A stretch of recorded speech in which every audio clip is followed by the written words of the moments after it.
Break के बाद एक बार फिर से आपका इस्तकबाल करते हैं। दिल्ली में मंकी पॉक्स का पहला केस सामने आया है। इस तरह से भारत में 4 केसेस सामने आ चुके हैं, जिसके बाद दिल्ली में केस मंजरेआम पर आने के बाद तशवीश की लहर पाई जा रही है। इस हवाले से डॉक्टर सुरेश कुमार ने न्यूज़ 18 उर्दू से खास बातचीत की। दिल्ली में मंकी पॉक्स का पहला मरीज मिला है, जो कि LNJP में वार्ड में मौजूद है और वहां पर सारा इलाज हो रहा है। इस पर ज्यादा बातचीत करने के लिए मेरे साथ LNJP के डायरेक्टर डॉक्टर सुरेश कुमार है। मैं आपसे जानना चाहूंगी कि पहला मरीज की पुष्टि हुई है, आप लोगों ने जो वार्ड तैयार कराया था उसके अंदर इलाज हो रहा है, क्या कंडीशन है पेशेंट की? पेशेंट हमारे पास 3 दिन पहले आया था और कल उसका रिपोर्ट आया है national institute of virology Pune से, जो कि पॉजिटिव आया है। पेशेंट अभी रिकवर हो रहा है, उसके vital parameters, pulse, blood pressure बिल्कुल ठीक है और अभी पेशेंट को फीवर भी नहीं है and he is doing well. We hope that he recover very well and soon. A team of doctor from medicine department, dermatology department and other associated department is looking after the patient.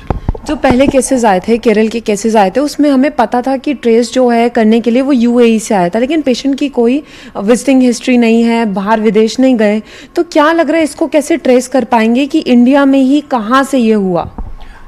उसको international travel का history नहीं है, पर domestic travel का history है। He visited 2-3 places और उसके लिए हमारी जो सर्विलेंस टीम है वो पूरा उसका कॉन्टैक्ट ट्रेसिंग कर रही है। ये बीमारी कितनी घातक है, क्योंकि अभी हम कोविड से ही जूझ रहे हैं, इसके सिम्टम्स तो अब तक हमें पता ही है, लेकिन इससे बचना कैसे? क्योंकि अब तक दिल्ली में कोई केस नहीं था, अब दिल्ली में केस आ गया है, कोविड के भी काफ़ी सारी वेरिएंट्स हैं, तो कैसे बच सकते हैं?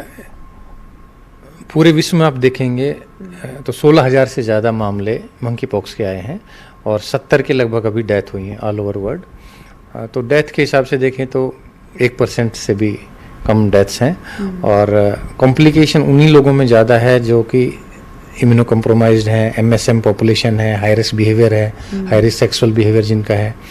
इसके साथ साथ बच्चों में या उन लोगों में जिनको कैंसर है, उनमें ज़्यादा प्रॉब्लम्स होती हैं, कॉम्प्लिकेशन होती हैं।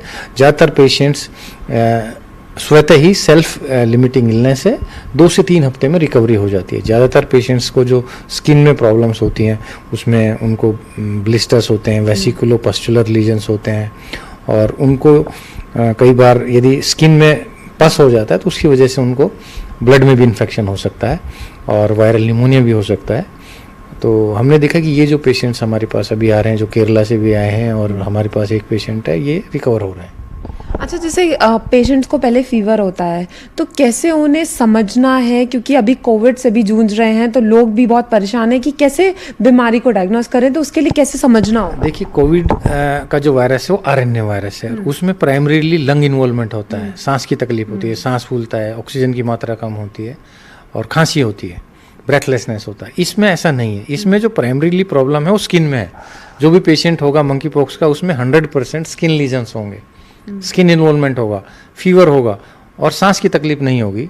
और उसके साथ साथ जो पेशेंट्स है उसमें आईज में रेडनेस हो सकती है, कंजक्टिवाइटिस हो सकता है। तो clinical diagnosis plus laboratory diagnosis, इसका जो टेस्ट होता है वो PCR टेस्ट होता है और इसमें DNA वायरस होता है।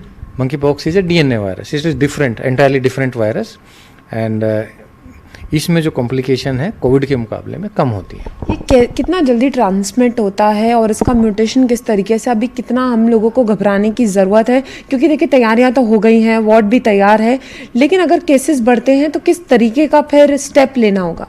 देखिए, इसको लेके आपको पैनिक होने की आवश्यकता नहीं है, अफवाहों पे ध्यान नहीं दे। ये जो बीमारी है ज़्यादातर केसेस में ठीक हो जाती है और ये जो वायरस है DNA वायरस है और इसमें म्यूटेशन भी कम होते हैं। कोविड में म्यूटेशन बहुत ज़्यादा होता था, इसमें म्यूटेशन बहुत कम होते हैं और इसके लिए अभी मेडिसिन भी उपलब्ध है और कुछ कंट्रीज़ में इसकी वैक्सीन भी है। वो लोग जो कि 1980 से पहले जिनका जन्म हुआ है, उन्होंने जो स्मॉल पॉक्स का वैक्सीन लिया हुआ है, उसमें 85% तक नेचुरल प्रोटेक्शन है। सो वही लोगों में ज़्यादा ये देखने को केसेस मिल रहे हैं जो कि 40 साल से कम उम्र के हैं। तो देखिए, आप डॉक्टर सुरेश को सुन रहे थे, जिनका साफ कहना है कि घबराने की ज़रूरत नहीं है, बस सतर्क रहना है और अगर लगता है कि कोई सिम्टम है तो डॉक्टर्स तक पहुंचना है और बाकी घबराने की कोई ज़रूरत नहीं है। तो कैमरामैन बीनू के साथ फराह खान, न्यूज़ 18 दिल्ली। तो भारत में